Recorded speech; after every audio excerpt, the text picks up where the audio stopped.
railway carriage. The forest of Compiègne, June 22, 1940. The exact same carriage where defeated Germany signed the armistice ending World War I 22 years ago. Hitler insisted on this location, insisted on this carriage. The symbolism isn't subtle. French negotiators sit across from German officers and sign away their nation's sovereignty. 6 weeks. That's all it took. 6 weeks for France, the victor of the last war, possessor of Europe's most powerful army, to collapse completely. 90,000 French soldiers dead, 60,000 French civilians killed, 10 million refugees fleeing south in scenes of chaos, unprecedented in modern European history. And now it's finished. But 21 miles across the English Channel, Winston Churchill stands before Parliament and declares, "Britain will fight alone. No surrender. No negotiation. Fight on." What did French people, sitting in occupied Paris cafes, hiding in Norman farmhouses, crowding into refugee camps in the south, what did they say when they heard this news? The answer will surprise you, because it wasn't one answer. It was thousands of answers, and those answers reveal something profound about human nature when catastrophe strikes. Here's what you need to understand about June 1940 in France. This wasn't just military defeat. This was psychological apocalypse. France's Maginot Line, that impossibly expensive fortress system that was supposed to make invasion impossible, had been bypassed. France's army, the one that won World War I, had been routed in weeks. Paris, the city of light, the cultural capital of Western civilization, was occupied by German soldiers. Everything French people believed about their country's strength, their military, their place in the world, shattered. And into this moment of complete collapse, Britain says, "We'll keep fighting." The French reaction split in ways that had nothing to do with courage or cowardice. It split along fault lines of class, geography, politics, and personal experience.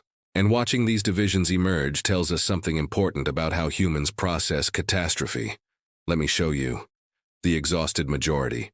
In Paris, now under German occupation, Simone de Beauvoir, the philosopher who would later become famous for feminist writing, records her initial response in her diary. She feels relief, not joy. Relief. The fighting has stopped. Her friends are no longer being sent to die. The constant fear that defined the last 6 weeks is over. But then she hears Churchill's speech on a contraband radio. Britain will fight alone. Her diary entry captures what millions of French people felt. The English have gone mad. They'll be invaded within 2 weeks, 3 at most. Then what was all this death for? She wasn't a collaborator. She'd later work against the occupation. But in June 1940, with Paris occupied and France carved in half, British defiance looked like suicidal stubbornness. Walk through occupied Paris in those first weeks, and you'd hear variations of this sentiment everywhere. In cafes now frequented by German officers, in bread lines, in the metro stations where people tried to resume normal life under abnormal circumstances. A letter from a Parisian woman to her sister in America, preserved in the National Archives. "The British ran from Dunkirk and left us facing German tanks alone. Now from their island fortress they tell us we should have kept fighting." Easy to say when the English Channel protects you. Let them try fighting Germans in Paris streets. This anger wasn't irrational. Britain had evacuated at Dunkirk. The British Expeditionary Force saved 338,000 soldiers, including 123,000 French troops. But they left behind every tank, every artillery piece, every truck. They left France to continue fighting without the equipment needed to fight. And now Britain was calling France's surrender dishonorable? The geographic divide. But travel south, into the unoccupied zone. What would become Vichy France? And you'd hear different voices. In a fishing village in Brittany, a man named Jean-Marie Charella stands at the water's edge, looking north toward England. He's 41, too old for military service. But his 2 sons were captured in the fighting. He doesn't know if they're alive. Doesn't know if they're in German prison camps or dead in unmarked graves. When he hears Churchill's radio address promising Britain will never surrender, something unexpected happens. He feels hope. If the English keep fighting, he tells his wife that night, then this isn't over, then maybe the boys will come home someday. In his mind, British surrender would make his son's captivity permanent. British defiance keeps alive the possibility of liberation, of his sons coming home. Move through the unoccupied southern zone, the free zone, though it wasn't really free, and you'd find this perspective more common. Away from German jackboots in the streets, away from the daily humiliation of occupation, France's surrender felt less like inevitable pragmatism and more like shameful defeat. A schoolteacher in Toulouse writes in her diary, Marshal Pétain says we must accept defeat with dignity, but the English refuse to accept defeat at all. Which approach is actually more dignified? The class factor. Here's where it gets interesting.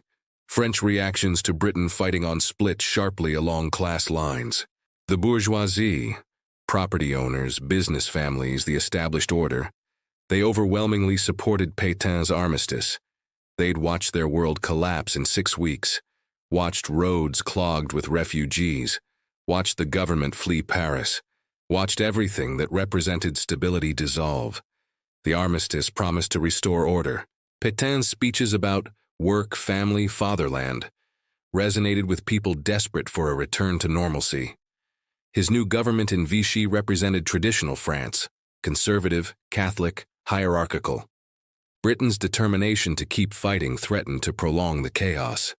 In Vichy itself, a merchant writes to his brother, "The Marshal has saved France from complete destruction.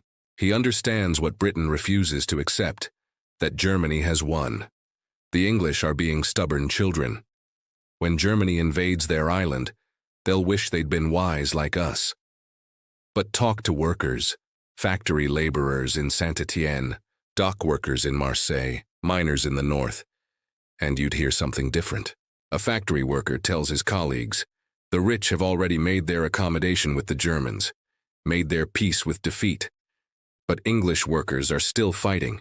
Maybe this war isn't finished after all. The political left had always been suspicious of France's establishment. They'd watched the wealthy make compromises with fascism throughout the 1930s. Now those same elites were collaborating with Nazi Germany, while British workers, led by a conservative prime minister, ironically, refused to quit. Then came July 3, 1940, the event that changed everything. The British Royal Navy attacks the French fleet at Mers-el-Kébir, Algeria. Here's what happened. France's armistice allowed French naval ships to remain under French control, demobilized in French ports. Britain feared, reasonably, that these ships would eventually fall into German hands, giving Hitler's navy a massive boost. The British demanded the French admiral either surrender his fleet to British control, sail his ships to British ports, sail them to French Caribbean ports far from German reach, or scuttle them. Admiral Marcel Bruno Gensoul refused all options. He'd signed an armistice. He was following orders from his government. He wasn't going to surrender French ships to anyone. The British opened fire. 1,297 French sailors died. Another 350 were wounded. The battleship Bretagne exploded. The Dunkirk ran aground. The Provence sank in shallow water. Former allies killing each other while both nations were technically at war with Germany. The explosion of fury. The news hit France like a bomb. Even French civilians who'd sympathized with Britain's decision to fight on felt betrayed. The British had murdered French sailors. Former brothers in arms had become killers. In Bordeaux, a woman whose cousin died at Mers-el-Kébir writes, "I wanted to believe the English were still our friends, that they would liberate us someday. Now I know they see us as enemies just like the Germans do. They've slaughtered our boys." Vichy propaganda seized the moment with both hands. Posters appeared overnight showing British warships firing on defenseless French sailors. Newspapers ran screaming headlines about British treachery. Pétain himself denounced the hateful aggression from France's former ally. For weeks, possibly months, French public opinion swung sharply against Britain. Even people who privately opposed Vichy, even early resistors, struggled with what Britain had done. A young Parisian who would later join the resistance wrote decades afterward, "Mers-el-Kébir made me hate the English for months. I understood intellectually why they did it. They couldn't risk those ships falling to Hitler. But understanding didn't stop the hatred, didn't stop the feeling of betrayal. If you want to understand why early French resistance was so difficult, why so few French people actively opposed German occupation in 1940-1941, Mers-el-Kébir is part of the answer. Britain had killed Frenchmen. Why should French civilians risk their lives for Britain? But here's what's remarkable about human psychology. The hatred didn't last for everyone. As summer turned to autumn, something unexpected happened. Britain didn't fall. German bombers crossed the English Channel every day. The Luftwaffe was supposed to crush British resistance in weeks, paving the way for Operation Sea Lion, the invasion of Britain. Vichy newspapers confidently predicted British surrender any day now. German newsreels showed burning British cities, RAF planes falling from the sky, British defeat imminent. But Britain kept fighting. The battle nobody expected. The Battle of Britain raged from July through October 1940. Every day, German bombers attacked British cities. Every day, RAF fighters rose to meet them. And slowly, inexorably, the Germans started losing. French civilians noticed. In occupied Paris, a baker named Henri Dubois listens to BBC French service on a hidden radio, volume turned low, curtains drawn, risking arrest. He hears reports of RAF victories. German bombers shot down, Luftwaffe losses mounting. He doesn't know if it's propaganda, doesn't know if the British are lying about their successes. But he notices the Germans seem worried. The invasion that was supposed to happen in August doesn't happen. Then September passes. October. Britain is still there, still fighting, still surviving. Maybe, he whispers to his wife in their darkened bedroom. Maybe the English aren't as finished as everyone said. In the southern zone, a farmer attends the cinema where German newsreels play before French films. The newsreels show British cities burning under German bombs. But they also show something else, something the German propagandists probably didn't intend to show. They show British people refusing to give up, Churchill giving defiant speeches, RAF pilots climbing back into damaged planes, British civilians clearing rubble and returning to work the next day. The farmer who'd thought Britain's fight-on decision was suicidal idiocy starts to reconsider. The psychology of survival. By winter 1940 to 1941, French civilian opinion was shifting again. Not everywhere, not for everyone, but in certain communities, in certain hearts, Britain's survival was changing calculations. Lucy Aubrac, who would become one of France's most famous resistance leaders, wrote about this period years later. When Britain didn't fall, when they survived the bombing, when they kept fighting month after month, it changed something in us. It made resistance seem possible. If they could stand alone against Germany, maybe we didn't have to accept defeat as permanent either. This is crucial to understand. Britain's survival didn't just provide hope, it provided proof. Proof that Nazi Germany could be resisted. Proof that the massive, seemingly unstoppable German war machine had limits. The bourgeoisie who'd supported Vichy started hedging their bets. Maybe Britain would survive after all. Maybe Germany wouldn't achieve total victory. Better to be careful what you said, just in case. A businessman in Toulouse who'd praised Pétain's wisdom in making peace started telling people he'd always thought Britain would hold out, rewriting his own history as the war's trajectory shifted. Among workers, among the political left, Britain's survival fueled growing resistance. Communist workers in Paris, despite the Nazi-Soviet pact still being in effect, saw Britain's fight as proof that fascism could be opposed. Socialist workers in Marseille started organizing. Britain's example gave them courage. But the regional divide between occupied and unoccupied France deepened. Life in the occupied north. In the occupied zone, German control was total and brutal. Speaking positively about Britain, even privately, could get you arrested.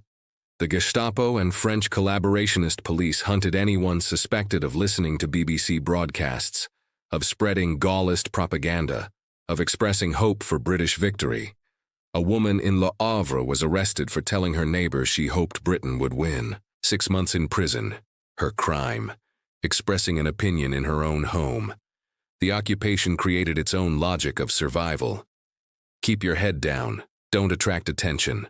Focus on getting food, keeping your family safe, navigating the daily humiliations of foreign military rule. In this environment, Britain's continued fighting felt abstract, distant, almost irrelevant to immediate survival. What mattered was getting through today without being arrested, without your daughter being assaulted by German soldiers, without your son being shipped to Germany for forced labor. A Parisian woman writes in her diary, "The BBC says Britain is winning victories. Maybe they are. Maybe they'll liberate us someday. But that doesn't help me get bread today. Doesn't stop the Germans from taking our food. The English fight their war in the sky. We fight ours in breadlines." Life in Vichy, France. The unoccupied South provided more space. Not freedom, but space to think, to talk carefully, to hope. Vichy government officially maintained hostility toward Britain. Newspapers printed articles blaming Britain for prolonging the war unnecessarily. But they couldn't control every conversation. In homes, in private moments, people discussed what Britain's survival might mean. A teacher in Montpellier asks his students to write essays about the war. One 14-year-old student writes, "Marshal Pétain says we must accept our defeat with dignity. But the English show that defeat can be refused. I don't know who is right, but I know which one makes me feel less ashamed." The teacher keeps the essay hidden, doesn't turn it into authorities. He's starting to think the boy understands something important: the complexity of collaboration. Here's what's difficult for modern audiences to grasp. Collaboration wasn't always about ideology. Often it was about survival, about making impossible choices in impossible situations. A woman in Lyon whose husband was a prisoner of war in Germany works for the Vichy administration. Not because she supports Vichy ideology, because it's the only job available that lets her feed her 3 children. She hopes Britain wins. But she works for Britain's enemies because her children need to eat. A doctor in Marseille treats wounded German soldiers, not because he likes Germans, because refusing would mean being shut down, and then who would treat French patients? The moral calculus of occupation defies easy judgment. Then the war expands. June 1941. Germany invades the Soviet Union. Suddenly Britain has an ally, even if an unexpected one. December 1941. Japan attacks Pearl Harbor. America enters the war. Now Britain isn't alone anymore. 1942. The tide slowly begins to turn. North Africa, the Eastern Front, American industrial power ramping up. French civilian opinion continues its complex evolution. Those who changed their minds. Those who'd seen Britain's fight on decision as foolish stubbornness now saw it as strategic brilliance. Britain had held on just long enough, had survived just long enough for allies to join them. Churchill's finest hours speech was proving prophetic. A man in Bordeaux who'd mocked British determination in 1940 writes to his brother in 1942, "I was wrong about the English. I thought they were being stupid, throwing away lives for nothing. But they weren't fighting for nothing. They were fighting for time. Time for Russia to be attacked and turn on Germany. Time for America to join. They understood something I didn't." Those who'd been angry at British abandonment at Dunkirk now hoped desperately for British liberation. The same people who'd cursed British cowardice in 1940 now listened secretly to BBC broadcasts planning for Allied invasion. Those who never changed. But it's never simple.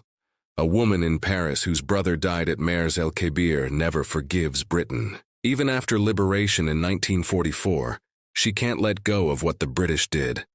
To her, they'll always be the nation that murdered her brother. Her perspective is valid. Painful, but valid. A man in Bordeaux who'd praised British courage in 1940 becomes an active collaborator in 1942. Why? Because by 1942, Germany controls all of Europe. Germany seems to be winning in Russia. British and American victory seems fantasy. He's betting on German victory and wants to be on the winning side. Family divisions. Families split. A household in Normandy tears itself apart. Father supporting Vichy and Pétain's vision of traditional France. Eldest son joining the resistance, inspired by British example. Younger son joining the milice, Vichy's fascist paramilitary force. Daughter marrying a German officer, maybe for love, maybe for survival, maybe both. One family, 4 completely different responses to the same situation. This is what defeat does. It doesn't create unity, it creates fracture. Everyone trying to survive. Everyone making different calculations about the best path forward. By 1944, as Allied forces prepare to invade Normandy, as the resistance grows bolder, as Vichy authority crumbles, most French civilians hope for Allied liberation. Ask French people in 1944 what they thought about Britain's decision to fight on, and most will say it was correct. Heroic even. But this is hindsight. This is the view from approaching victory, living through history without knowing the end.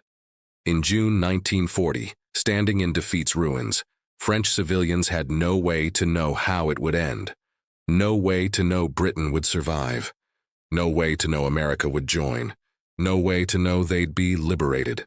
They had to make sense of Britain's decision with the information available. With their exhaustion, their fear, their hope, their anger, all the messy emotions that make us human. A man in Toulouse, captured during the fighting then released, writes to his sister in 1943, "When we surrendered and the English kept fighting, I thought they were insane. I thought they'd be invaded within weeks and we'd all be under German rule anyway. So what was the point of more death? But they weren't invaded. They kept fighting. And now I'm in the resistance. The English were right. Some things are worth fighting for even when you've lost." His sister writes back, "You say the English were right, but how many more French people died because they kept fighting? How many more cities were bombed? If everyone had made peace in 1940, maybe we'd all be alive and whole. Maybe the English just prolonged everyone's suffering." Both letters survive in archives. Both perspectives are real. Neither is complete without the other. So what did French civilians say when Britain fought on while France surrendered? Everything. They said everything. The diversity of response. Some praised British determination. Some cursed it. Many did both simultaneously. Some felt abandoned by Britain. Some felt inspired by Britain. Many felt both. Some changed their minds over time as circumstances changed. Some never changed their minds, no matter what happened. The human element. In the occupied North, a woman hides a British pilot who'd been shot down over France. She risks her life to help him escape back to England. When asked after the war why she did it, she says, "Because when we gave up, they didn't. Someone had to remember that resistance was possible." 3 streets away in the same city, another woman reports her neighbor for listening to BBC broadcasts. She believes in Pétain's vision of France at peace with Germany. She thinks British fighting prolongs unnecessary suffering. She's not a monster. She's a woman trying to survive, believing the authorities who tell her collaboration is the path to peace. The moral complexity. In a village in the southern zone, a mayor refuses to implement Vichy's anti-Jewish laws. When questioned about why he's defying orders, he says, "The English are still fighting. That means this isn't over. That means we don't have to obey these orders." He saves 17 Jewish families. In the next village, another mayor enthusiastically implements the same laws. He believes Vichy represents France's future. He sees no connection between British defiance and his own moral choices. 2 mayors. Same circumstances, completely opposite responses.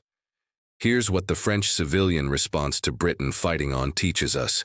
There's no simple narrative. History isn't a story with clear heroes and villains. It's millions of people making different choices in impossible circumstances. Some French civilians got it right. Some got it wrong. Most got it partly right and partly wrong. Just like we would have done. Just like we do now when facing our own impossible moments. The uncertainty factor. An elderly woman in Provence, interviewed in 1945, asked what she thought when Britain fought on while France surrendered. "I thought they were crazy. I thought they'd be destroyed. I thought we'd all be destroyed. But I also thought, somewhere deep down, that maybe crazy was what the moment required. Maybe sanity was surrender and madness was hope. And maybe we needed more madness. She pauses. We did need the madness. We needed someone to refuse the logic of defeat. Even if it was the English. Even after Dunkirk. Even after Mers-el-Kébir. We needed someone to show that no was still possible. Then she adds, though I didn't know that in 1940. In 1940, I just thought they were crazy. The retrospective trap. That's the crucial point. That uncertainty. That living through history without knowing how it ends. French civilians in summer 1940 didn't know Britain would survive, didn't know America would join, didn't know they'd be liberated. They only knew their country had surrendered and their ally hadn't, and they had to decide what that meant. What we can learn. Their responses were human, complex, contradictory, evolving. They responded with anger and admiration, with despair and hope, with feelings of betrayal and inspiration, often all at once. That complexity, that refusal to fit into a simple narrative, that is what makes their responses worth studying, worth remembering. They weren't making history, they were trying to survive it. What they said, what they thought, what they felt, it was all real, all valid, all part of the vast, complicated truth about what it means to watch your world collapse and have to decide what comes next. Think about that next time you face an impossible choice. Next time you have to decide whether to surrender or fight on, whether to see defiance as courage or madness. The French civilians of 1940 teach us that the answer isn't always clear in the moment. Sometimes you can only see what was right after it's over. And sometimes, like that old woman in Provence said, what looks like madness is exactly what the moment requires. If this story of French civilians navigating impossible choices made you think differently about courage, defeat, and hope, hit that like button. Subscribe for more deep dives into the human side of World War II history. And drop a comment. If you'd been a French civilian in June 1940, what do you think you would have said when Britain fought on? Because the honest answer is probably, I don't know. And that's the most human answer of all.